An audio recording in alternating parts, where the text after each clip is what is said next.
going on, everyone? It's Nina Infinity. Welcome to my channel on this Friday. It's Good Friday. It's Good News Day. Yay! The week is over. TGIF. All right. Here we go. Archeology news. This is amazing. I really liked it. Here we go. New Xanadu findings tell story of exchange, integration, and Chinese culture.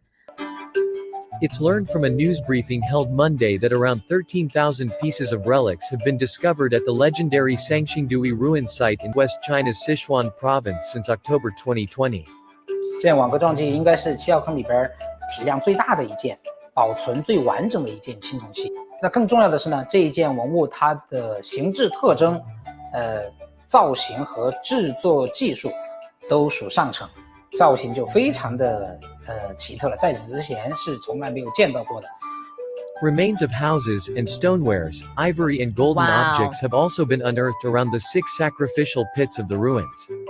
Discovered in the late 1920s, the Sangxingdui ruins have been called one of the world's greatest archaeological finds of the 20th century. I bet. Look at Covering that. 12 square kilometers, the ruins are located in the city of Guanghan in Sichuan.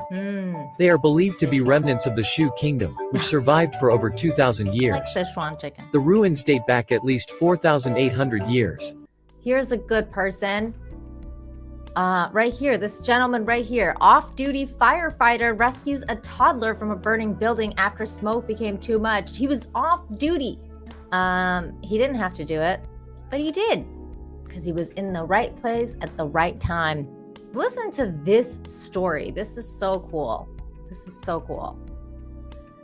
Miss Linda officially buys home after Powderhorn community rallies to overturn her eviction. Here is the story. A beloved member of the Powderhorn, Minneapolis community was told she had to leave her rented home in February earlier this year. But the community rallied around the woman facing eviction, making it possible for her to buy the home. Brittany Ehrman checks in with her to see how it feels to be a homeowner. All right, almost water my plants here. If you live in the Powderhorn neighborhood, Yeah, all my plants have names. it's a good chance you've crossed paths with Linda Taylor. This house is very much a part of me. But earlier this year, staying in her home was not an option. After 19 years of renting the home, she was faced with the threat of eviction from a landlord who wanted to sell. The news sending shockwaves That's so throughout sad. the community. I just talked to one person, and that one person said, there's no way, Miss Linda, you are gonna move. After Oh, months of demonstrations, the 70-year-old was given the option to buy her home before the end of June. Donations started pouring Look at in, all these bringing Miss people. Linda to this moment. Yesterday, I went and did the closing for the house. She says $275,000 in donations from the community made it happen. Makes me feel so good. That's just Everything so that cool. I have given is coming back to me. And I want to continue to give. I love this neighborhood. next story. Really cool dude. Saved a life. Fantastic story. Chicago man who saved stranger from train tracks is surprised with a new car. How cool is this? Look at his face. Aww, what a handsome young man. Here's the story. We told you last night about a young man who risked his own life to save a man on the CTA tracks. Today, he got a surprise reward for his heroism. Oh, boy. Oh, Lord. How great is that reaction? Anthony Perry could barely contain his excitement as Chicago businessman Early Walker showed him his new car. Tony has a long commute to work and says he's been having engine trouble with his current car, so this surprise couldn't have come at a better time. Now, as for jumping onto the tracks, Perry says he didn't even think about it. He just knew Wow. he needed to help. That's In terrifying. the moment, man. it was just a matter of another human being needing help, a moment of me being selfless and doing the act that I would think that other people would do for me if I was in that situation. Perry also performed CPR until paramedics arrived. He says he's just happy he was in the right CPR place too. at the right time. Okay, next story.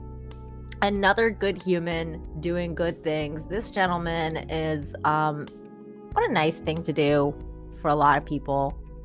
Gas station owner in Phoenix sells gas 50 cents cheaper than what he buys it for to help customers. Here is his story. My mother, my father did teach us to help.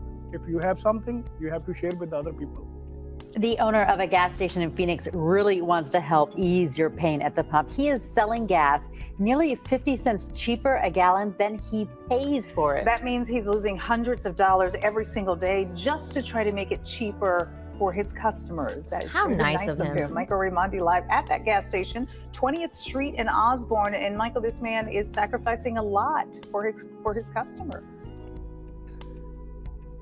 Yeah, Yetta, he certainly is. It's really just a nice gesture here in Phoenix. And the last time we spoke to Jas Winder Singh, it was in early March when prices were just about $4, $4.50 a gallon back then. And he was selling his gas 10 cents cheaper back then. And now the prices have gone up so much, he feels like he has to do more to really try and help people. And he thinks this is the best way to do that. To break to the customer, my community, people don't have money right now.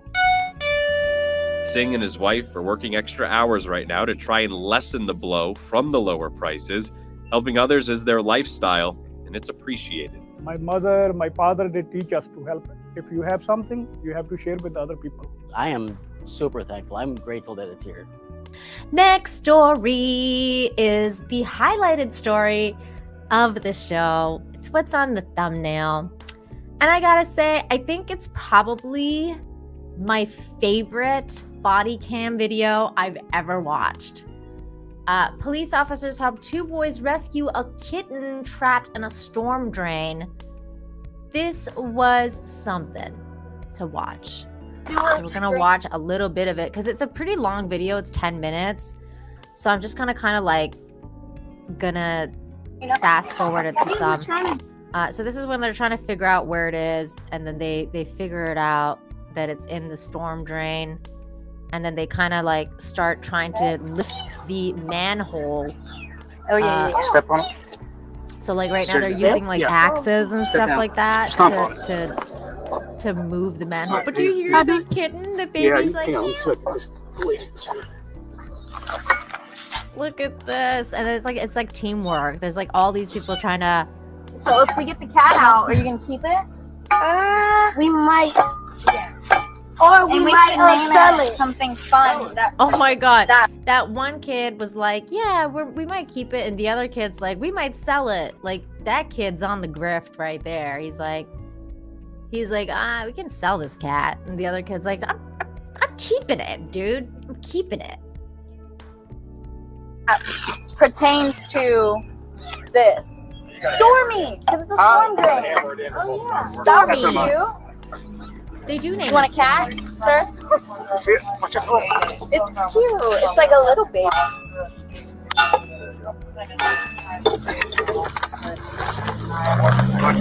So then it just they keep working to get this manhole off. And then they do. And it was funny because the guy was like, I'm trying not to squish the cat. And then they finally do. But the little dude runs away. Can you reach that way? Oh, yeah, you got it. Aww. Come here. Good little dude. He's walking out that way right now. Oh, got him. Huh? Yeah, come here. And then it ran. It ran away. Surround the car. And it went to the car. So now it's under the car where that kid is. Under the cop car. Oh, right here. Hey, you might want to turn your engine off. We're gonna do that. Yep, it's going into the engine. It's gone into the engine. The cop's like, oh jeez. Wild. Yeah. Thank you. How many people does it take to get a freaking cat out of an engine? This is hilarious. I see it! You got it. There it is. Right, they got it. Good job. You're alert. Good job. The kid got him. I'll take a picture. Kids, hold the cat. Yeah. Smile. No, it's good for you. What's the cat's name? Stormy. Thank you everyone for being here and hanging out with me while I just chilled out and talked about good news, because that's what I do here every Friday. So come back next Friday and let's talk again about good news, good people, all that good stuff. Until next time, you guys. Bye. Take care.